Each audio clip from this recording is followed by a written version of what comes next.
Hey gang, we're going to talk real quick about construction defect litigation. Here's the deal. I live in the Central Valley of California. The price of houses have gone up, 20–30% in the last year. Yet I have clients that have built houses in the state of California 8, 9, 10 years ago now, and they're getting these letters from attorneys that nobody knows, don't live around here, and they're trying to say, hey, look, they're scaring you.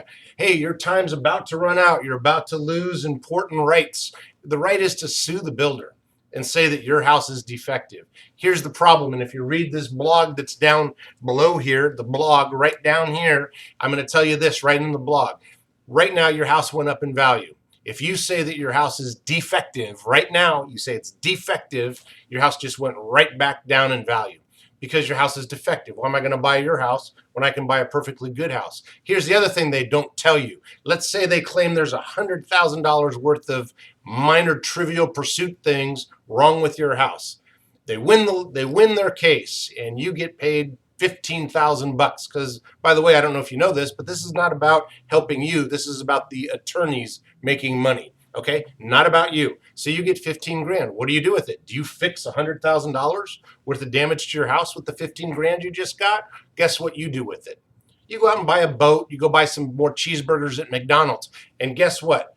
For the rest of your life, when you go to sell that house, you have to disclose, number one, it was involved in construction defect litigation, that you swore under oath that your house was defective, okay?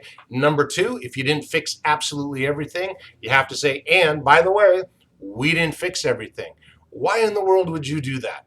Why in the world would you want to do that? Now, to those of you that have legitimate problems, because there are some of you that do, you know what? Call your builder first. You don't need to call an attorney first. Call the builder. I've insured hundreds and hundreds of builders and subcontractors. And I don't care if it's the first year or the 8th year or whatever it is. If you've got a legitimate defect with your house, everyone that I've ever insured wants to fix it. They don't want you to have a defective house. That's their reputation, their name. I have caring people that do that. Now, I'm sure that some of you, because this is a broad audience here, have builders that can care less. Hey, good. Then you go get the attorney. And then you go deal with them. And you say, hey, look, you're going to fix this darn thing, and that's the way it is.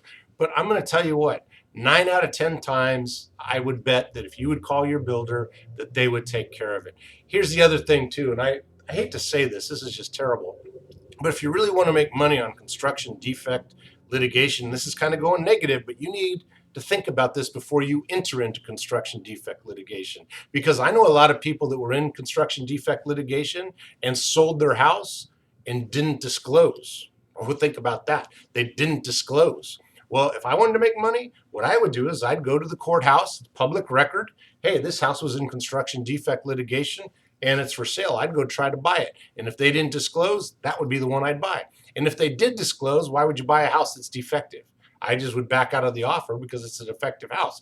And if I buy a house that someone didn't disclose they were in construction defect litigation, now these attorneys that are sending all the letters and want all the thing, hey, keep that flyer, call that guy and say, hey, guess what? I bought a house that you sued construction defect and they didn't disclose. He can sue those guys, the homeowners. And by the way, realtors, you have an obligation. If you're selling a house that was in construction defect litigation, you got to look into that and you got to know, otherwise you're part of this next suit that's going to come. And by the way, I'm not coming up with anything new. I didn't make this up. I've seen it. So if I've seen it and we see it starting to come, guess what? It's going to come. So think before you say that my house is defective. If there's a problem with your house, no matter how big or small, call your builder first and try to work it out. That just makes sense. But don't get sucked into this fear mongering. Oh, you're going to lose rights. You're going to this and that. Hey, you know what? The roof leaks. Call the builder. He'll get the roofer back out there and fix it for you. It wasn't supposed to, right? So anyway, I know you got 10 years in the state of California to file a construction defect litigation. It's called the period of repose. But you don't need to be afraid of that. Is your house okay? If it's okay, it's okay. You're not losing any rights. I would only lose rights if my house was defective. The foundation was broken in half and lifted 6 inches, through my living room. Now, now I can lose my rights if I don't file within 10 years. But if everything's okay, it's okay. All right? I hope this helps you guys, and please read the article below. Thank you.